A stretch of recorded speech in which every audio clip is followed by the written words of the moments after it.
Welcome to youth corner. আমি সম্প্রতি হাজির হয়ে গিয়েছি তোমাদের সঙ্গে। আর আজকে যে কলেজে আমি হাজির হয়ে গিয়েছি একেবারে অডিটোরিয়ামেই চলে এসেছি। তুমি জানো আমি ভীষণ ঘুরতে ভালোবাসি, চারিদিকে ঘুরে যাই। আর এই উলুবেড়িয়া কলেজ এত অপূর্ব সুন্দর একটা কলেজ, বিশাল বড় একটা ওয়াটার বডি দেখেছি। আর দেখেই তোমার মনে হচ্ছিল এই গরমে গিয়ে দুবার ঝাঁপ দিয়ে মানে দুটো ডাইভি দিয়ে আসি। সেই সুযোগ নেই, কি করব, কলেজ টক করতে হবে। মানে এখানে যারা এতক্ষণ ধরে তোমাদের মতো পড়ুয়ারা ওয়েট করছে তাদেরকে আর কতক্ষণ ওয়েট করাবো বলো তো। সেই জন্য তো আমি আমার এই যে ইচ্ছা ছিল সেই ইচ্ছাটা ওই জলেই বিসর্জন দিয়ে এখানে চলে এসেছি। কি আজকে টপিকে আমরা তর্ক বিতর্ক আলোচনা করব। এখানে প্রিন্সিপাল স্যার রয়েছেন আমাদের সঙ্গে। প্রিন্সিপাল স্যার স্বাগত জি24 ঘন্টায়।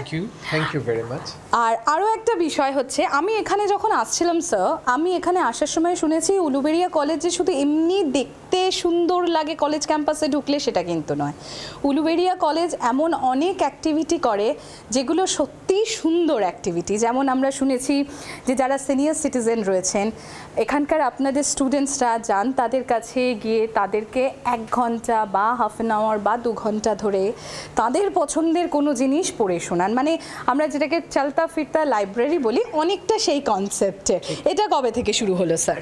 এটা আমরা শুরু করেছি প্রায় 3 বছর হলো এবং এতে আমরা বিপুল সাড়া পেয়েছি। এ কারণেই বাড়ির প্রবীণ মানুষেরা এতটাই একাকিত্বের মধ্যে তাদের জীবন কাটছে, তার পাশাপাশি সেখানে গিয়ে যদি আমার ছাত্রছাত্রীরা গিয়ে যখন হাজির হচ্ছে তারা এতটাই তাদেরকে অ্যাকসেপ্ট করে নিচ্ছে এবং তাদেরকে রিপিট করতে বলছে এবং they really become very very happy. এভাবেই আমরা এই প্রোগ্রামটাকে আরও বেশি পপুলার করবার জন্যে সিদ্ধান্ত নিয়ে এগিয়ে যাচ্ছি। আমার উদ্দেশ্য হচ্ছে উলুবেড়িয়া কলেজ ছাত্রছাত্রীরা এমন একটি বাড়িও থাকবে না উলুবেড়িয়া সাব ডিভিশনের যেখানে একদিন অন্তত পক্ষে তার প্রবীণ মানুষকে তার সাথে দেখা করবে না, গল্প পড়ে শোনাবে না, গান গেয়ে শোনাবে না। এটাই আমার এই অনুষ্ঠানের মূল লক্ষ্য। আমরা এতদিন শুনেছি ঠাকুরমার ঝুলি, গল্প দাদুর আসর, কিন্তু এই যে দাদু ঠাকুমা দিদিমা যারা রয়েছেন তাদেরও যে গল্প শুনতে ভালো লাগে, সেটা যদি আমি এই উলুবেড়িয়া কলেজে না আসতাম তাহলে বোধহয় এই চ্যাপ্টারটা আমার কাছেও আনসিন মানে আননোন থেকে যেত। তো এবার আমি আসি, এবার আমার কলেজ টকের বিষয়। ওই যে বললাম আমি আমার ইচ্ছা বিসর্জন দিয়ে এসেছি, তাহলে তো এবার আমাকে মুদ্দে পে আনা হোগা। তো আমি চলে এসেছি আমার সাবজেক্টে। স্যার আজকে এখানে মেয়েরা দাঁড়িয়ে রয়েছে, ছেলেরা দাঁড়িয়ে রয়েছে, অনেক কিছু সুন্দর সুন্দর প্ল্যাকার্ড নিয়ে দাঁড়িয়ে রয়েছে এবং আমি যেটা দেখতে পাচ্ছি সেখানে লেখা রয়েছে সোশ্যাল মিডিয়া নিয়ে কিছু, তাই তো স্যার? আপনি যদি একটু বলেন যে আজকে ঠিক এখানকার পড়ুয়ারা কোন বিষয় নিয়ে গলা ফাটাবে পক্ষে এবং বিপক্ষে? না, সোশ্যাল মিডিয়া যখন আমরা মূলত এটাকেই টপিক হিসেবে আলোচনার বিষয়বস্তু হিসাবে আজকে আমরা এটাকে স্থির করেছি। আমার ছাত্রছাত্রীরা কেন ঠিক করেছে পক্ষে এবং বিপক্ষে, তারা বলবে যে সোশ্যাল মিডিয়া কি শুধুমাত্র আমাদের নিজেদের যে সত্তা সেটাকে তারা রক্ষা করতে পারছে না, এটা নষ্ট হয়ে যাচ্ছে। এটাই আজকের মূলত আলোচনার বিষয়বস্তু হবে। আমার ছাত্রছাত্রীরা তাদের পক্ষেও বলবে, বিপক্ষেও অনেক যুক্তি আছে। এটা নিয়ে আজকের এই অনুষ্ঠান দারুণ আমরা এনজয় করব বলে আমার মনে হয়। প্রিন্সিপাল স্যার যেরকম বললেন না যে আজকে প্রিন্সিপাল স্যার সহ সবাই আজকে দারুণ এনজয় করবে, আমি একবার শুধু দেখিয়ে দেবো শুধুমাত্র প্রিন্সিপাল স্যার আর স্টুডেন্টসরা এখানে নেই, প্রাক্তন ছাত্রও রয়েছেন এখানে এবং প্রফেসররাও এখানে উপস্থিত রয়েছে, ম্যাম স্যাররাও উপস্থিত রয়েছেন এবং আমি যেটা শুনেছি আজকের ম্যাম স্যাররাও কিন্তু গলা ফাটাবেন এই পক্ষে আর বিপক্ষে। এক কাজ করি, উল্টো উল্টো সব কিছু তো হয়। সোশ্যাল মিডিয়া অ্যাকচুয়ালি আমি যখন বাড়িতে পৌঁছে যাই না, তারপর ফোনটার সঙ্গে আমারও খুব একটা বিশেষ সম্পর্ক থাকে না, ফোন একদিকে থাকে আমি আরেক দিকে থাকি। আজ তাহলে বিপক্ষ দিয়ে শুরু করি। আমি এটাই বলবো যে বিপক্ষে কোনো কিছুকে আমাদেরকে পজিটিভ হিসেবেই নিতে হবে।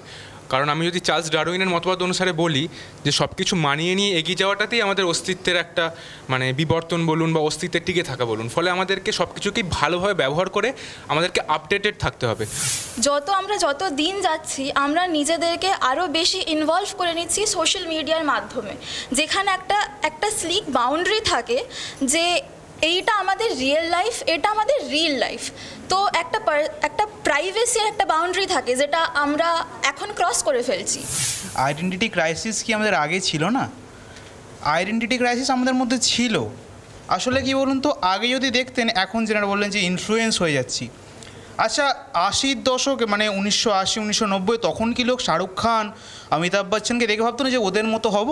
ওদের মতোও তো লোকে ড্রেস আপ করতো।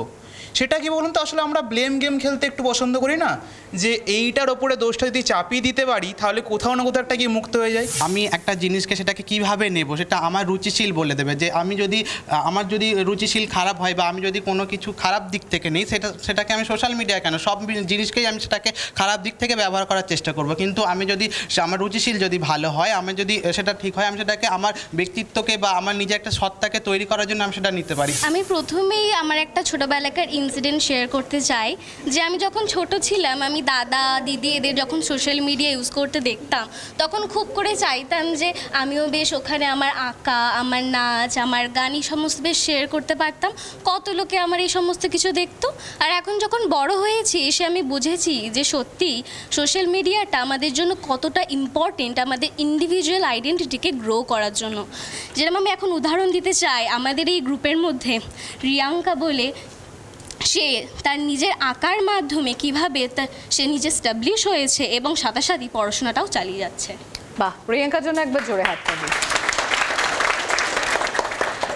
সোশ্যাল মিডিয়া কোভিডের পর বা কোভিডের আগে এতটাও মানে সব কিছু উন্নত ছিল, কিন্তু সোশ্যাল মিডিয়াকে কেউ অতটা কাজে লাগায়নি। কিন্তু আগে যদি বলি, সোশ্যাল মিডিয়াকে কাজে লাগিয়ে অনেকেই মানে নিজের স্ট্যাবলিশ হয়েছে, নিজের পায়ে দাঁড়িয়েছে। আমার দিক থেকে মনে হয় যে সোশ্যাল মিডিয়া একটা মিডিয়াম, কমপ্লিটলি একটা মিডিয়াম। সো যে যেরকমভাবে ইউজ করবে সেইভাবেই তার পরিণতি হবে। আমাদের এই স্থূল শরীরকে নিয়ন্ত্রিত করছে মন, আর মনকে নিয়ন্ত্রিত করছে বুদ্ধি। আমাদের মধ্যে যদি সৎ বুদ্ধির উদয় হয়, তখন মন যদি যতই আমাদের সোশ্যাল মিডিয়ার দিকে খারাপ দিকে টেনে নিয়ে যাক, যদি বুদ্ধি সৎ থাকে, তাহলে কিন্তু আমরা ঠিকঠাক বিচার করে সোশ্যাল মিডিয়ার ভালো দিকটার দিকে আমাদের মন টানবে এবং সেই দিকেই আমরা এগিয়ে যাব। মানে আমার যেটা মনে হয় যে এই সোশ্যাল মিডিয়া আসার ফলে একটা বিপ্লব ঘটেছে, যা সামাজিক যে স্ট্রাকচার ছিল সেই স্ট্রাকচারটা দেখুন চেঞ্জ হচ্ছে আস্তে আস্তে। এবং যারা প্রান্তিক মানুষ, যারা মার্জিনালাইজ, তারা কিন্তু আস্তে আস্তে উঠে আসছে। ধরুন বাঁকুড়া কিংবা পুরুলিয়া কিংবা প্রত্যন্ত গ্রামের মানুষ যারা বা অলিতে গলিতে এরকম ভারতবর্ষে অনেক ট্যালেন্ট আছে যেগুলো হারিয়ে যেত, তারা দেখুন এই সোশ্যাল মিডিয়ার প্ল্যাটফর্মকে কাজে লাগিয়ে তাদের ট্যালেন্টটা দেখাতে পারছে এবং তারা সহজেই আমাদের চোখে পড়ছে। একটা কয়েনের হেডও থাকে, টেলও থাকে। তো সব জিনিসেরই কিছু খারাপ দিক আছে, কিছু ভালো দিক আছে। তো পক্ষে বিপক্ষে যাব না, বলবো যে সোশ্যাল মিডিয়ার ভালো দিক অবশ্যই আছে। আমরা এক্সপোজার পাচ্ছি, যেটা হয়তো আগে ছিল না। আবার পক্ষেও একটা কথা বলার, সেটা হচ্ছে অনেক সময় এই যে আপনি বলছিলেন না লাইক, কমেন্ট, শেয়ার, তো আমরা বোধহয় যখন এটা আমি দেখেছি এই ট্রেন্ডটা থাকে, ইভেন আমার কলিগদের মধ্যেও দেখি, স্টুডেন্টসদের মধ্যেও দেখি, একটা ছবি শেয়ার করলাম, তারপর বারবার আমি চেক করতে থাকছি কটা লাইক হলো, আমার এতগুলো লাইক হলো না, ওর এতগুলো লাইক হলো। তার মানে নিশ্চয়ই ওকে বেশি প্রেফার করছে, আমাকে করছে না। দেখুন, সোশ্যাল মিডিয়া আমি বলবো না যে ক্ষতিকর দিক নেই, আবার ভালো দিকও আছে অবশ্যই। দেখুন আজকাল কিন্তু ক্ষতিকর দিকটাই বেশিরভাগ হচ্ছে। কারণ কি, আমরা দেখতে পাই, দেখুন একটা সোশ্যাল মিডিয়ার মাধ্যম দিয়ে একটা মানুষের বাড়ি থেকে একটা ভয়ঙ্কর গণ্ডগোল লাগিয়ে দিতে পারে। কীভাবে? শুধু একটা সামান্য ইস্যু, একটা পোস্ট, সেই পোস্টের উপর ভিত্তি করে একটা ছোট্ট গণ্ডগোল এমনভাবে ক্রিয়েট করা হয় যাতে করে সামাজিক পুরো গণ্ডগোলের দিকে চেহারা হয়ে যায়। কোনো সময় একটা সময় এমনও হতে পারে সেইটা সামাজিক মাধ্যম দিয়ে ছড়িয়ে 5 দিন 6 দিন পর্যন্ত সেই জায়গাটা বন্ধ হয়ে যায়। প্রিন্সিপাল হিসাবে সোশ্যাল মিডিয়াকে যদি আমি দেখতে চাই, তাহলে এই সোশ্যাল মিডিয়া যে আমার আইডেন্টিটি নষ্ট করে দিচ্ছে সেটা আমি মনে করি না। কেন মনে করি না? কারণ এই আইডেন্টিটি এস্টাবলিশ করবার যে চ্যালেঞ্জ প্রতিটি সেকেন্ডে প্রতিটি মানুষের নেওয়া দরকার, বিশেষ করে ছাত্রছাত্রীদের। যে বলছিল না যে আমাকে লাইক করলো না, আমার ছবিটা লাইক হলো না, তো সেটাকে দেখে আপসেট হওয়ার থেকে তাকে তাহলে ভবিষ্যতে এমনভাবেই ছবিটা আপলোড করতে হবে যেখানে লাইক করা ছাড়া অন্য কোনো উপায় তার থাকবে না। It depends upon the quality what you are uploading in your social media. যেই ঘরগুলো আছে, তোমাকে এটা দেখতে হবে যে সোশ্যাল মিডিয়াটা একটা মিডিয়া, এটা কিন্তু একটা মানুষই বানিয়েছে, আর মানুষের থেকে পাওয়ারফুল কেউ নেই। সো এটা যদি সোশ্যাল মিডিয়াটা মানুষ বানায়, আমরা কেন তার কবজায় পড়ে যাব, তাই না? আমাদের সেটাকে হ্যান্ডেল করতে হবে। সোশ্যাল মিডিয়া নিয়ে সবাই বলছে যে আমাদের রিয়েল আইডেন্টিটিকে কিল করছে। তো আমি বলবো যে একেবারেই কিল করছে না, কারণ সোশ্যাল মিডিয়া হচ্ছে এমন একটা প্ল্যাটফর্ম যেখানে আমরা কমিউনিকেট করতে পারি। তো এর জন্য আমাদেরকে একটু পিছনে যেতে হবে 3-4 বছর আগে যখন কোভিড হয়েছিল।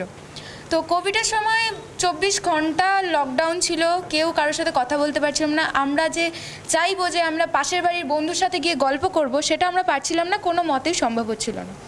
তো সোশ্যাল মিডিয়া সেই টাইমে দাঁড়িয়ে আমাদের যে একাকিত্বতা, ডিপ্রেশন, বন্দি দশা, সেই জায়গা থেকে দাঁড়িয়ে সোশ্যাল মিডিয়া কী করলো, যেমন ফেসবুক, ইনস্টাগ্রাম থেকে আমরা কি করলাম, বন্ধুদের সাথে কথা বলে আমাদের একাকিত্বটাকে কাটাতে পারলাম। কোনো পেশেন্ট যখন হাসপাতালে ভর্তি হয় তখন তার ইমিডিয়েটলি ব্লাডের প্রয়োজন, তো সেটা বাইরে থেকে জোগাড় করতে যতটা দেরি হবে, তো সোশ্যাল মিডিয়া থেকে অনেকটা তাড়াতাড়ি মেলে। আমার মতে সোশ্যাল মিডিয়ার দুটো দিক আছে, ভালো দিকও আছে, খারাপ দিকও আছে। সেটা একটা ব্যক্তির উপরেই নির্ভর করে সে ভালোটা নিতে চাইবে নাকি খারাপটা নিতে চাইবে। সোশ্যাল মিডিয়া মানুষ কতটা ভালো কাজে লাগাচ্ছে, কতটা খারাপ কাজে লাগাচ্ছে ওরা বললো। এখানে কিন্তু বিতর্কের বিষয় কতটা ভালো কাজে লাগছে, কতটা খারাপ কাজে লাগছে সেটা না, আমার নিজস্বতাটা কতটা ফুটিয়ে তুলতে পারছি বা পারছি না সেটা বিষয় এখানে। আর আরও কিছু বলার আছে, একজন বলছিল যে সোশ্যাল মিডিয়া থেকে আমরা অনেক তথ্য পাই। তুমি যতটা ভালো তথ্য পাও তার থেকে ফেক খবর বেশি আসে। শুধুমাত্র লাইক আর কমেন্ট পাওয়ার জন্য, টাকা রোজগার করার জন্য এটা একটা শো অফ করার জায়গাও তৈরি হয়ে গেছে। নাহলে এখন বর্তমানে আমাদের জাতির জনক মহাত্মা গান্ধীকে নিয়ে অনেকে অনেক কথা বলে। তিনি নাকি ভারতবর্ষে স্বাধীনতা 1947 সালে আমাদের দেশ স্বাধীন হয়েছে, তা তিনি যদি ভারতবর্ষে না আসতেন নাকি 35 বছর আগে ভারতবর্ষ স্বাধীন হয়ে যেত। প্রথমেই আমি বলবো টপিকটা হচ্ছে যে সোশ্যাল মিডিয়া কতটা আমাদের নিজস্ব সত্তাকে ফুটিয়ে তুলছে কি না। একদম। তো আমার বিপক্ষ বন্ধুরা বারবার বলে যাচ্ছে প্লাস পয়েন্ট, কিন্তু আমাদের টপিক তো আমাদের সত্তাটাকে কিভাবে আমরা ফুটিয়ে তুলছি কিনাটা একটু জোর দিয়ে বলতে চাইবো। তো আমার বিপক্ষ বন্ধুরা বলছিল যে ওই নিজের ক্রিয়েটিভিটি দিয়ে রোজগার করা, প্রমোশন যেটাকে আমরা বলবো, যে কজন তার ক্রিয়েটিভিটিকে ফুটিয়ে তুলতে পারে। এখন তো সব ক্রিঞ্জ কন্টেন্ট বানিয়ে তাদের পপুলেশন বাড়ছে, প্রমোশন পাচ্ছে। আসলে সত্যিই যা ভালো ছবি আঁকে বা ভালো গান করে তাদের সেই ট্যালেন্টটা কজন দেখতে পাচ্ছে। ওই ক্রিঞ্জ কন্টেন্টের মানে এতে চাপা পড়ে যাচ্ছে তো আমাদের এই ক্রিয়েটিভিটি বা আমাদের যে সত্তাটা।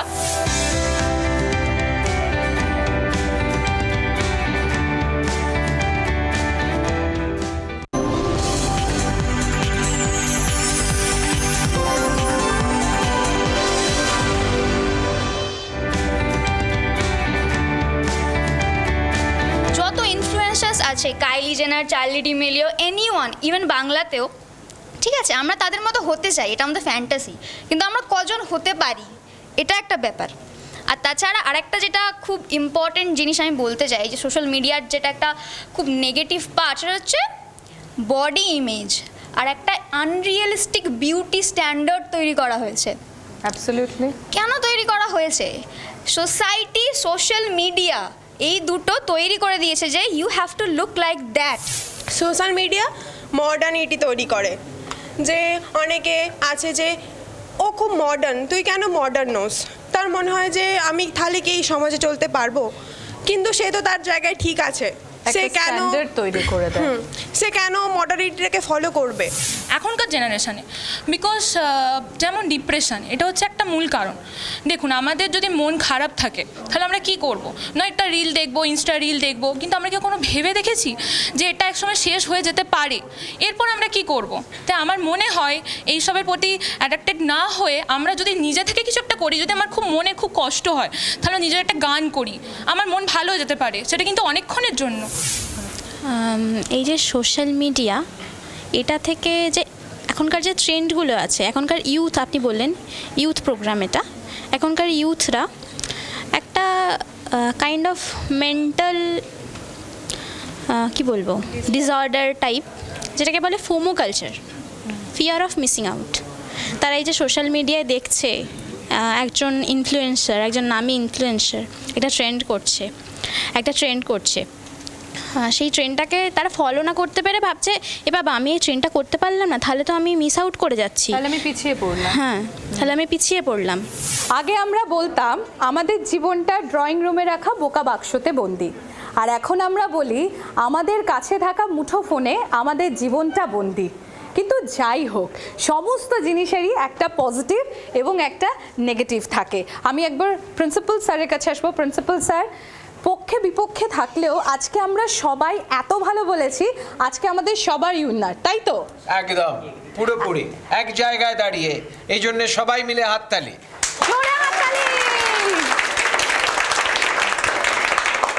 সোশ্যাল মিডিয়া থাকবে, সমাজ মাধ্যম থাকবে, টেলিভিশন সহ বিভিন্ন মাধ্যম থাকবে, যার মাধ্যমে আমরা বিশ্বের এক প্রান্তে বসে আরেক প্রান্তের ঘটনা জানতে পারবো।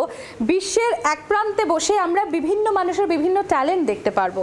কিন্তু কোনটা ভালো, কোনটা খারাপ, কোনটা পজিটিভ, কোনটা নেগেটিভ, সেটার জন্য আমাদেরকেই বিচার করতে হবে, আর আমাদেরকেই পজিটিভটা বেছে নিতে হবে, নেগেটিভটা নয়।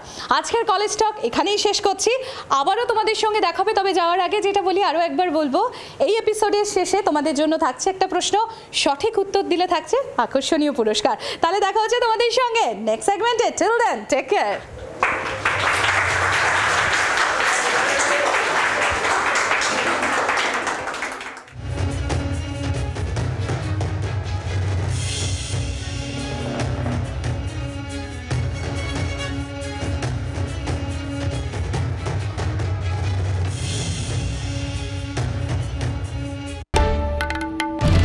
বাংলার আওয়াজ, বাঙালির আবেগ, জি 24 ঘন্টা।